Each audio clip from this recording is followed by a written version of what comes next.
Hey, welcome to Relatable, Relationships Unfiltered. Today I'm hanging out with Tiffany, Denny, and Kierstyn Franklin, divorce and toxic relationship coaches. We're going to chat all about healing after relationship trauma.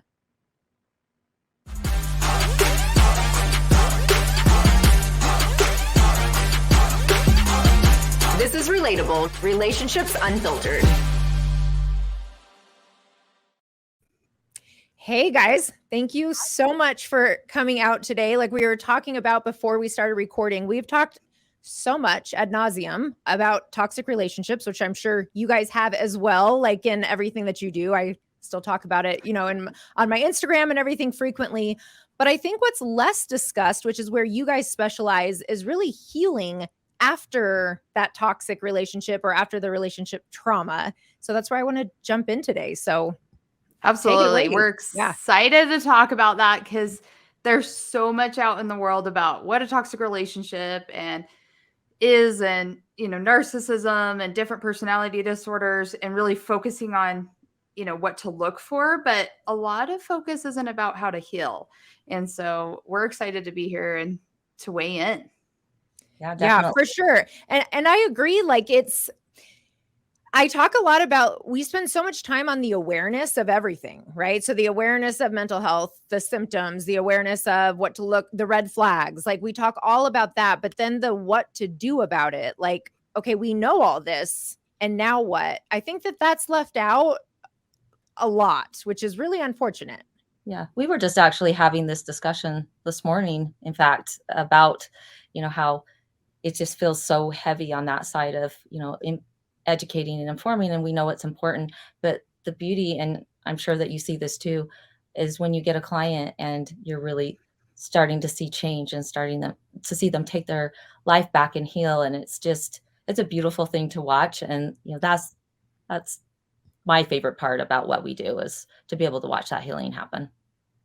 I completely agree. I just had a client tell me a couple days ago, she was like so excited to tell me a story. I'm sure you guys get this all the time, of she had this situation on a dating app and she handled it completely different. She felt rejected from the situation, but instead of getting stuck in these old toxic cycle behaviors or the fawning, or, she just kind of saw it for what it was. She was able to recognize what about it triggered her, and she was able to respond differently. And I think that's kind of what you're saying. Like, that's such a powerful moment for us in the work that we do, that we can see people responding differently than their old self would have.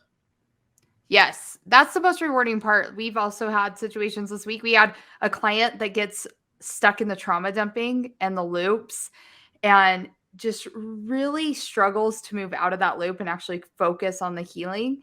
And all of a sudden, in the last 6 weeks, we've noticed a huge shift. We're not trauma dumping. We're not just staying in the loop. We're not just sharing the same thing over and over about the same trauma. If anything, now and it's actually a male, which we love working with people from all sorts of different backgrounds. But there is something about when he just realized it all of a sudden. He was like, okay, I need to go internal and I need to focus on me and quit focusing externally and about what they did or who they are, or the trauma itself, but actually how I heal. Because the validation of titling things and knowing what things are and what toxic relationships are and what toxic traits are, it's helpful and it's validating to hear that, oh, that is something. I'm not crazy, right? Because I think that's why people focus so much on that. But when they can stop and go, okay, but what is it that I need to heal? What is it within myself? And I don't like to say what attracted that person, but what allowed me to keep that person here. That's the part I need to heal. Yeah, no, absolutely. And I think that when we do that work differently, because that makes me think of a client, he said, my previous therapist, she was great, but it was so much validation, which of course we all want to feel seen. We all want to feel heard, understood. He said, though, what I appreciate is that you'll challenge the perspective, and that you help me to even see this, because this is the other part that often happens in toxic cycles. And what happens when we over validate the assigned victim, so to speak, however we want to look at that, right? There's usually the person who is taking the brunt of the toxicity. And they often will sit in that and sit in how they are the victim and how they're being mistreated. And it's an interesting perspective when we can help them to see, okay, where's that other person coming from though? Because generally they're not just, it's not coming out of nowhere, right? Like whether it's coming out of their own trauma or they're feeling triggered. And so really what I like to look at there is like, what is your role in this is one of the places that I send them. Is that, do you guys do similar work? Yes. In fact, we usually compare it to a dance. Like when you're a dance partner and you've been in these toxic relationships and you're so used to this certain type of person leading you, so to speak, I try to teach them, I'm like, hey, look, you're still doing the dance moves. Like you're playing that role. It's not, and sometimes when people hear, well, where's your responsibility? What's your role in all of this? They immediately get defensive. They're like, no, if it wasn't for them, we wouldn't be here. And I'm like, I'm not assigning like who's responsible for ending the relationship or who's responsible for this or that. Like, because we live in kind of a black and white world. I'm inviting them to look at it in more of a gray, right? And saying, okay, you've learned this dance. This is the type of partner you've been dancing with for so long. Those are the moves you know. So that's why you can change out the bag of bones and end up in the same relationship because those are the moves you know. That's what you're attracting. That's what you're following. So it's time to learn some new dance moves. You know what I mean? And I think when they can start looking at that perspective of like, okay, and they can, like you said, move out of that victim mentality and start going, okay, this is about me. I don't want to stay in the victim. It's okay that I was a victim. There's nothing wrong with that. There might have been very, abusive behaviors or toxic traits or something that happened to you, but we don't want to stay there. We want to still keep moving in our lowest place because we're not always in our highest place. We're not always going to be in a place where we feel good about everything we're doing. But when you can move out of victimhood and start taking your power back, change your moves, that's the best thing you can do after these relationships. And I think too, don't you see this? You probably both see this too in your clients, but I think it's kind of like a light bulb goes off when they go ahead and they accept like what they played in it, their role, their responsibility. It almost just is a relief to them to carry some of that responsibility and to be able to go, okay, that feels better to me. And I can now start to move forward and really work on myself. So I love seeing that, just those shifts when you see them in clients it's pretty magical actually. Yeah, because when they're giving I've been there plenty of times myself. I try to be very honest and upfront that I struggle with a lot of this myself. And so when we, shall we say, give our power away in those type of situations and we feel so powerless, right? So it's like, well, they keep hurting me, or if they just did this different, or if they did this more often, instead of looking at like what we actually have direct control over. And it becomes an acceptance or change. Like we can accept that this person is repeating these same behaviors over and over, or we can decide to make a change, whether it's in our own behaviors or leaving the relationship. But something I also wanted to touch on today, because I'm sure you guys see this a lot as well when you do this healing work. It's not so easy just to leave a relationship as all of these memes are trying real hard to get us to believe it is, right? Like, well, you're not happy, just walk away. If you don't like it, find somebody new. That is so unrealistic for a lot of people, so we can kind of take it into the angle of like the trauma bonding, but I know there's other aspects as well. But let's start with the trauma bonding. How do you define trauma bonding? I define it as really becoming addicted to another person, and I know that we've seen studies on it that when somebody's really trying to leave that type of an abusive situation, you just see a lot of this same pattern that if like you had somebody that was, withdrawing off of heroin, but essentially, you go into that abuse cycle and it, comes around the cycle and it's just always left with this hope that something's going to get better. And every time you go into that cycle, it just winds tighter and tighter. So that's the way I explain it to my clients, because it's a fairly simple way. There's a little bit more complicated, as version of that, but that's kind of what I use. The part that I've been frustrated about with trauma bonds too, there's actually just all of the words, narcissist, gaslighting, trauma bonding.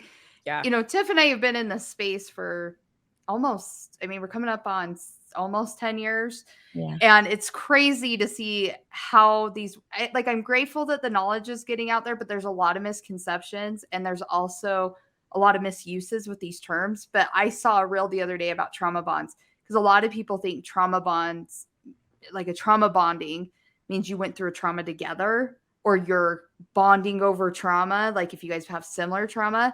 Yep. And that is not the case. Like, he was talking about his workplace and he was trying to make a joke. So like, it's fine. But I did write it. I'll let it go. It's fine.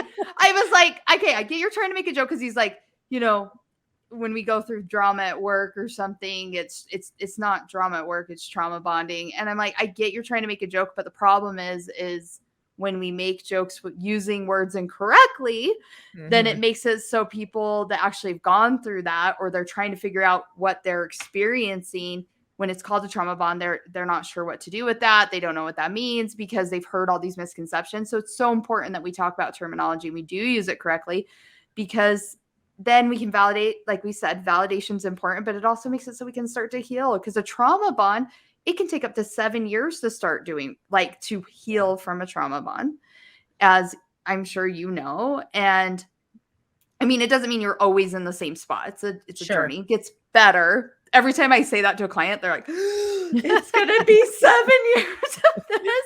But you're so addicted to those highs and lows. And I'm like, yeah. And I try to tell them, and I think the thing about trauma bonds versus like an addiction, when I can get them to realize there's a chemical and a physical piece to this, they give themselves grace. I don't know if you've noticed that in your work, but there's something, it's because we live in a society where if there's a physical piece, we're so good to give it grace, right? Like, mental health really hasn't been given grace until for the last 20 years, we finally started to recognize a lot of mental health pieces and give it validity and allow people to be human.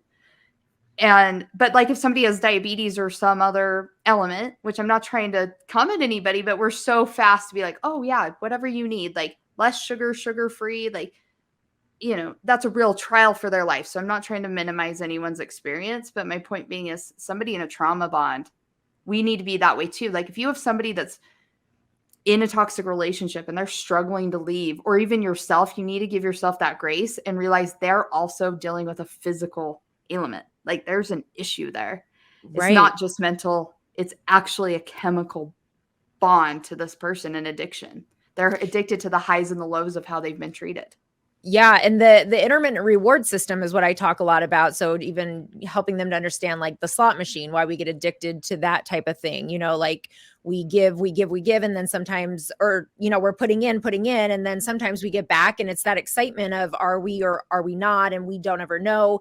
And especially for those of us who are raised in really chaotic households. So like, my parents' relationship, they were together over 30 years, and the entire thing was a trauma bond. And so, like, for me, that was my only role modeling. That was all I knew. And so I find that's something I can get caught up in really easily, because the chaos is familiar to me. Those ups and downs, that was the norm. So even though my logical brain is like, this is really fucked up, and I can acknowledge that, my emotional brain is like, but it's what I know. That's how my brain is wired. And so, like, I know for my clients, a lot of people, that is really where they get stuck. And so that trauma bond, and I'm so glad that you brought up that distinction, because I hear that as well all the time. And really what it is like, you are addicted to that person. And I describe it in the way that if the very person who is causing you harm is who you are sitting there crying and wishing they were the one to console you, there's a good chance you're sitting in a trauma bond. Oh, absolutely. I see kids in trauma bonds with their parents all the time, just like you're talking about with your parents. And it's true. Like, that person that hurt you, you almost feel like they're the only ones that can make you feel better. So it's almost like you're getting, a hit of a drug when they come back around and they're kind to you and nice to you. And then all of a sudden, it's like everything in your body just releases, and you just feel like, oh, you know what, it's going to be okay. And then the unfortunate part is it happens again. And, so it's a tough one. And every time that happens, is we are solidifying that trauma bond tighter and tighter and perpetuating that cycle. How do you guys help people?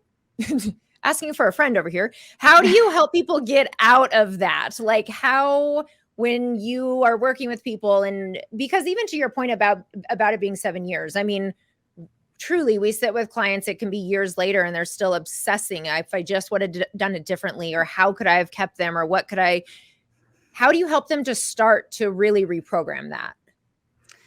Well, everything we do at the relationship recovery, we really try to follow a 3-tiered system. And I mean, and when I say 3-tiered system, I more mean like we can bounce around because everybody's different. We don't just start somebody where in a certain spot, but we always make sure they have a good foundation of healing. So this is like basic self-care. They're taking care of themselves. We just talked about how depleting a trauma bond is.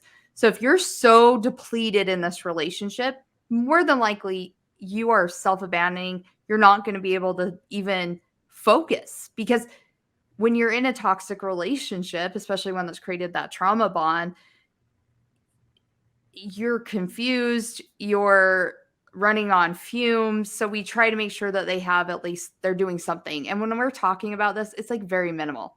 Like I remember Tiffany sharing a story about how she could just barely get out of bed. You know, walking to the mailbox was a big deal. So we're just trying to make sure they're doing really basic things. So breathing, don't check your phone, try to get some sleep, like just making sure they have a good foundation. Then we move into clearing the trauma, and you actually hit it and you talked about some of these pieces, and we try to identify, you know, we talk about the conscious brain and the unconscious brain. We call it, you know, we call it the critter brain, which I know that's sometimes what we talk about. So we talk a lot about the 3 brains and the limbic system and driving emotions, and which part of their brain is still attached to this person. Because you even referenced in your own experience, you're like, I know this is really messed up over here, but I just feel so comfortable because that's what my conditioning and my template says, is that this is love, safety, and belonging. And so we really try to get to the root of where this belief came from.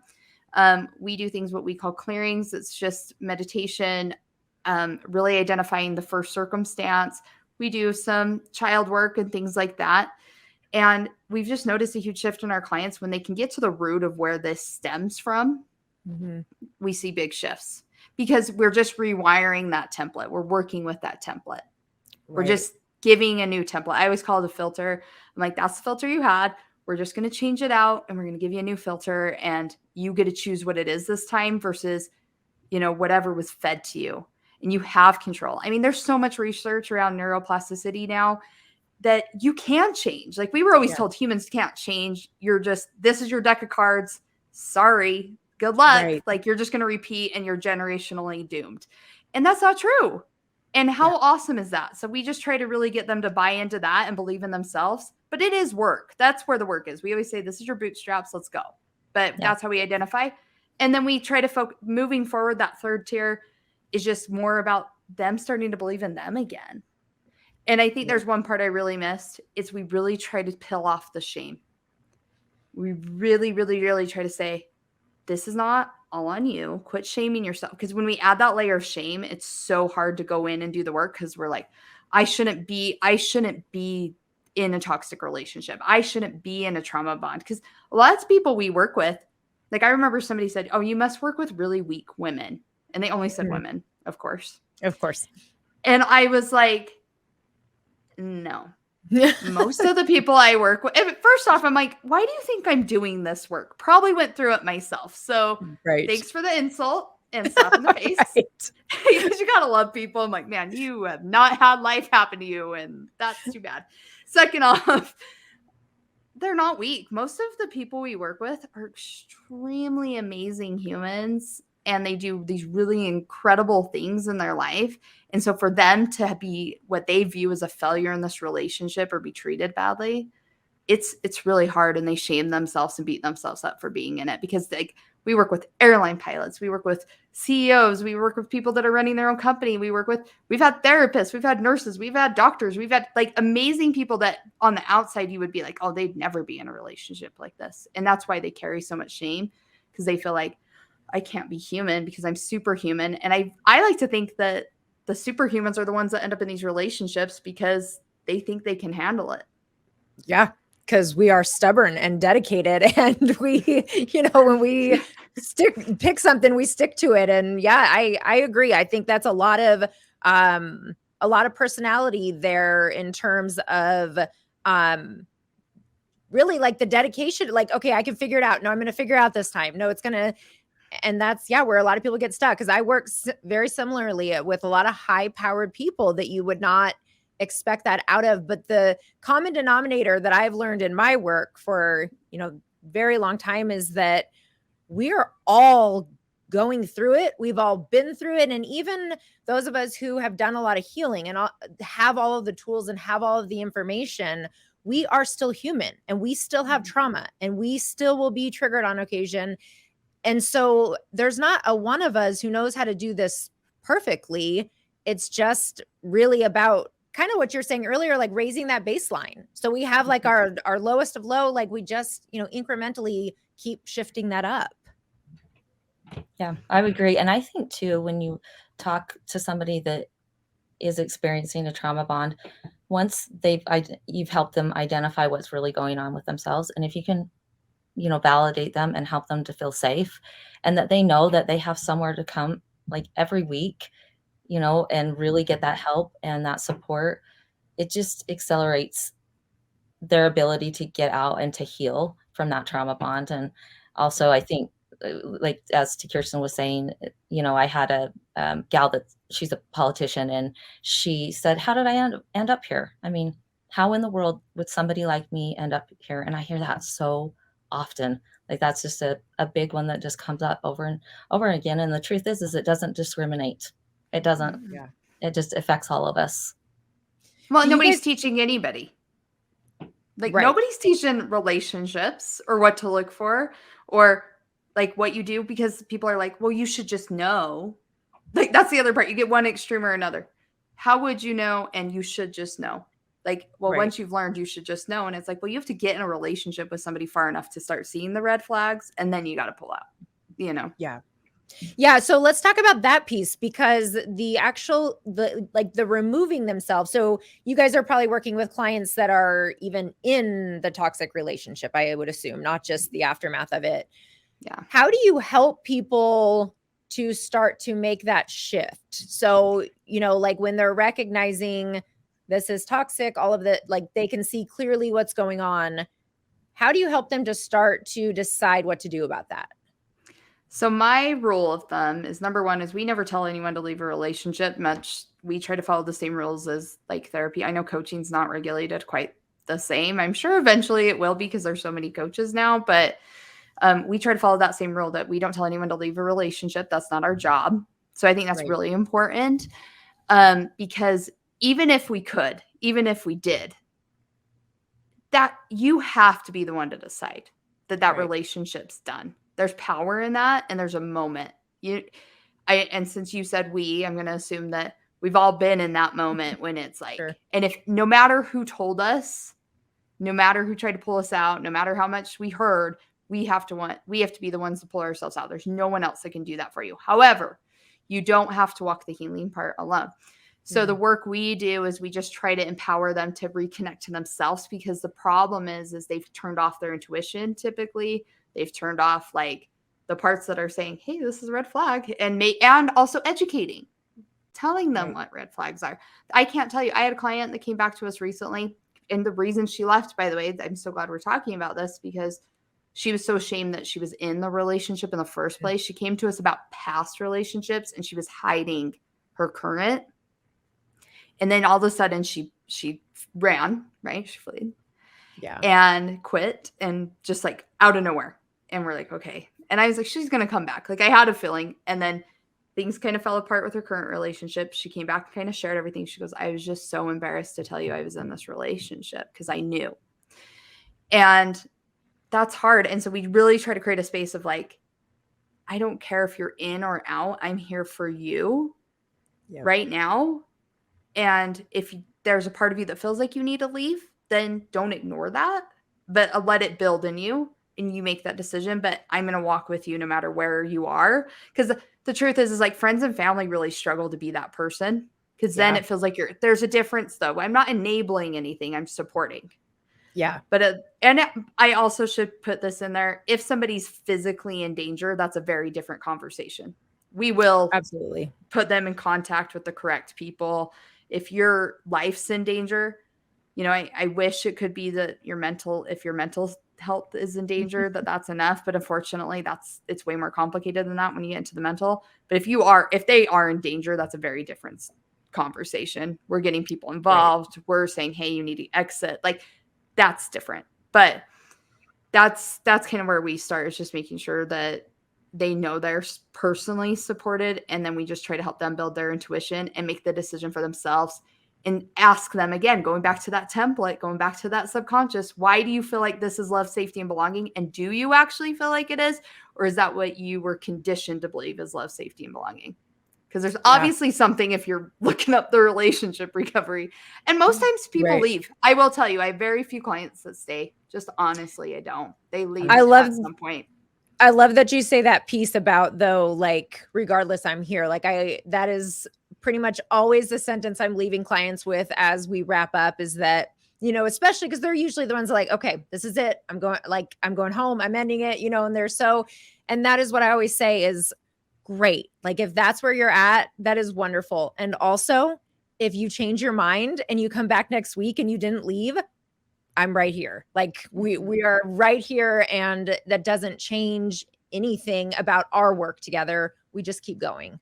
Absolutely. And the truth is it takes, on an average, it can take somebody 7 different times to get out of this type of relationship. So, it's to be expected that there's a lot of back and forth. And, I second or third it, that's just the most important thing, is that they know that regardless, that there's no judgment coming from me at all. I'm just here to walk with you. And I think that is just so important to help somebody know that they're not going to have to live with the shame. We've seen it in many, many clients. We've seen them come and go like that. So we've intentionally now really made that a focus when we start with coaching them, because it's just, it's just common for them to do that. And I even tell people that, I'm like, you're going to want to run again. Like, I actually told that client, I'm like, I know you're going to want to run, and that's okay, but I need you to recognize that you're going to want to run.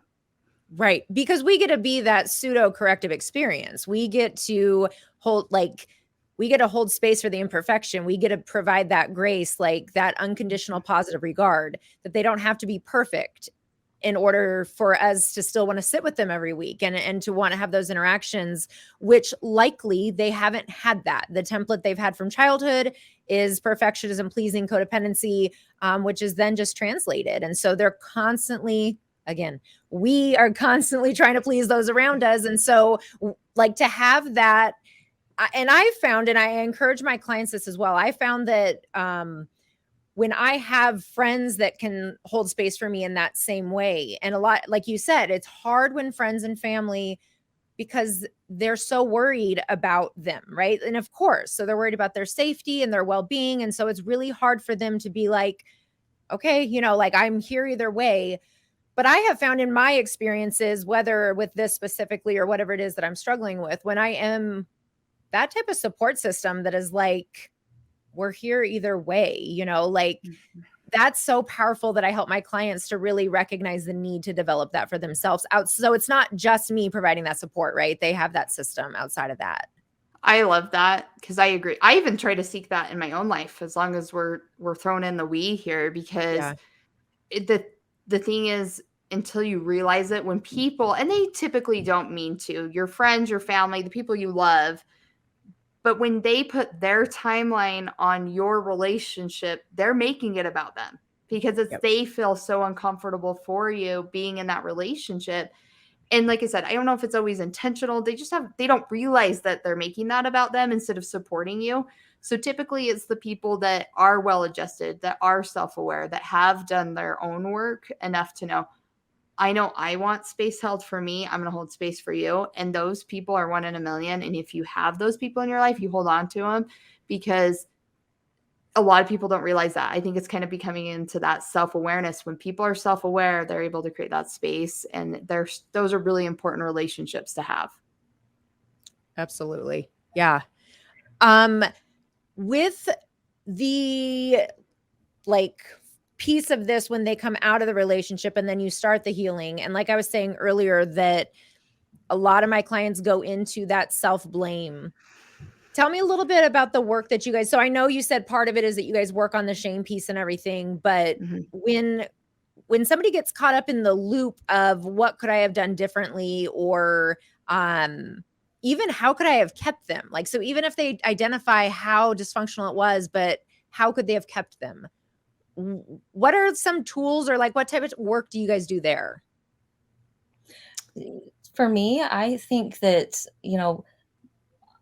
it's initially I do a lot of like reminding of, let's look at the relationship as a whole, because our brain likes to grab onto the piece that is like the good parts, the good times, because it's true. I mean, there's a lot of good times and fun things that happen, and it feels like to me like once you get far enough out of that relationship, sometimes you can look back and those good times maybe weren't like really good times, but maybe there were just like pieces or elements to it.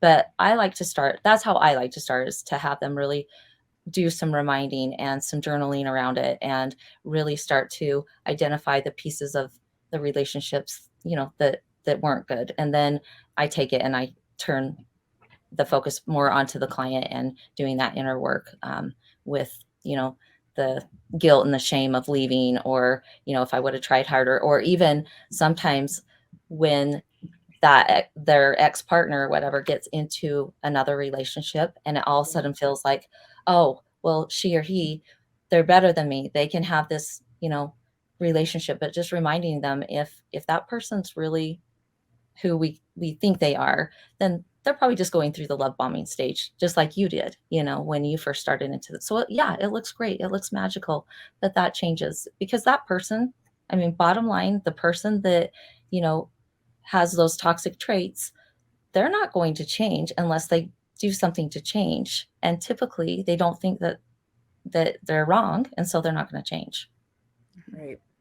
We also, something that we've also found successful is we do something called the Book of Truths. Tiffany talked about journaling, but actually writing down things that happen to remind yourself. Because, like she said, you kind of go back and now you go into this, you almost go to a honeymoon phase of the relationship outside of the relationship.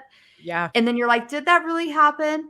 Or you almost have to remind yourself. And so that's why we like to write down the Book of Truths, and then how you felt. So when they said that or when they did that, how did you feel? And actually reconnect to remind your nervous system, because you start gaslighting yourself almost of the situation and everything. And so it's so important to write down those truths so you can review them. Because like all of clients, that's actually a huge piece when they're in that shame of like, no, I did the best I could. And this is the truth, and this is my truth, and this is what happened. And I see that a lot with co-parenting too. Then they want to have like a Disneyland co-parenting experience, and they think it's going to look that way. And so then we have to do the whole truths again too. Like, okay, this is who the person was in the divorce. Just because the paper was now signed doesn't mean that they're now dad of the year, like, or mom of the year for that record. Like, it can go both ways, but there's just so much to that. Yeah, I actually like to do that exercise, going back to when somebody is stuck in the relationship, right? And so when they're really struggling to leave, like I have them start tracking that, like daily, like was there conflict? What was the conflict about? What was your role in it? Like that they can get clear on that. I've even had one client, she did this prior to me working with her, but it was a good idea. She recorded herself talking into like she was like in the midst of a breakdown after being treated really horribly by, in this toxic cycle she was in. And she just recorded herself and was like, how many times are you going to keep coming back here? Like basically talking to herself, like, okay, this is the reality of the relationship. Because you're right. When we go back and everything is fine, or we let some time pass and we go into that honeymoon stage, or we go into like this good side of them and we don't want to leave this good side of them. But when you kind of have that documentation, whether you do it as a video, whether you write it down of, okay, this one moment was really great, but then we had these 15 in between that were really painful. That can sometimes just help to bring some clarity to, okay, maybe this is not, because that is also such a common question. Should I stay or should I go? Such a common question. Yep, we actually created a whole course about that. Oh, tell me about it. So we have Should I Stay or Should I Go? Literally the name. And because it is such a common question, because they're like trying to figure it out. And what we do is we do identify, because what we found is a lot of people don't know what's okay and what's not. And so we try to educate on that. And then we talk about really analyzing the relationship, because people don't, like you were saying, like she's talking to herself. People don't sit there and think about their relationship and really analyze, like, how often is this happening? So we actually walk them through how to rank it so that they can, it's just more like taking inventory of the relationship. And then we talk about what steps forward look like, whichever version of it you choose. It might look like, hey, I'm going to bring my partner in, because something's obviously got to change. So if you need to bring in another modality, or maybe it's not so extreme that maybe you just need to add some extra resources and tools and learn how to communicate better. Or maybe it's, you got to get out of there. It's time to go. Or maybe it's, hey, I need to do my own self-work and hopefully my partner will come in. And there's just lots of different, you're in control of your life. There's lots of different roads you can go in these relationships. And so we actually included that into our app. We put it into our app because we felt like it was so important. It was a course that we also sell individually, but we're like, this is so needed because so many people are like, I don't know what to do. And so we just wanted to try to provide a resource on the Reclaim You app and just make it so people could easily access that and just do it on their phone, and not make it so like they have to have it up on their, because sometimes you're in a relationship where it's scary to be like, I'm considering, should I stay or should I go with you? So it doesn't look so like up on their computer. It's just on their phone. It doesn't show up as the relationship recovery in their bank account. We wanted to make it really safe. So there's things like that and resources we've built. Yeah, no, that's such a great tool. And I'm definitely going to refer people that way, because that is one of the most common questions that I get. Is it only on the app they can access it, or is it from your website as well? You can get it both ways. You can buy just the course if you just want to go that way, or you can go in the app. The app also has like 7 days to peace challenge and a lot of other resources. It also has educational material that we've recorded over the last 10 years. There's also recordings of podcasts, lots of additional resources in there too. But the course itself, the Should I Stay or Should I Go, is just on the relationshiprecovery.com, and you can get that individually. Okay, very cool. Well, thank you. Good information. Where can people find you? Social media and website, and give me all of those handles and that info. Sure. So you can find us on all things social media at The Relationship Recovery. So whether that's TikTok, Facebook, Instagram, Threads now. I'm having a good time with Threads. I don't know if anybody else has one. I do like Threads. I've had fun. I don't know how many people are actually reading it, but it's a good time. There's just like it's a good time. Anyways, we're also on YouTube. You'll have to come find us. So the interaction's dying. Well, I hope Threads continues. Have you tried it? Liz, have you tried it? Yes.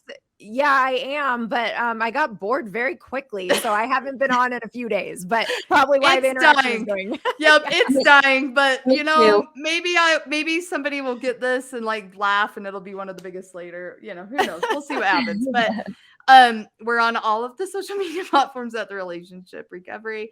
And then you can also see us at therelationshiprecovery.com. And then that app, Reclaim You, is available in the Google Store and in iOS for Apple. Very good. You guys, thank you so much for your insights today. And this is such an important topic to take it, like I said earlier, from this is a toxic relationship, but how do we heal from it? And I really, really appreciate your guys' insights. So thank you. No, thank you for having us. We appreciate yours. Absolutely. Thanks again to Tiffany and Kierstyn for all of their insights today on healing from relationship trauma. And thank you all for hanging out on Relatable Relationships Unfiltered. Make sure to subscribe to our YouTube channel, sign up for my newsletter, and find me on Instagram at Dr. Elizabeth Fedrick.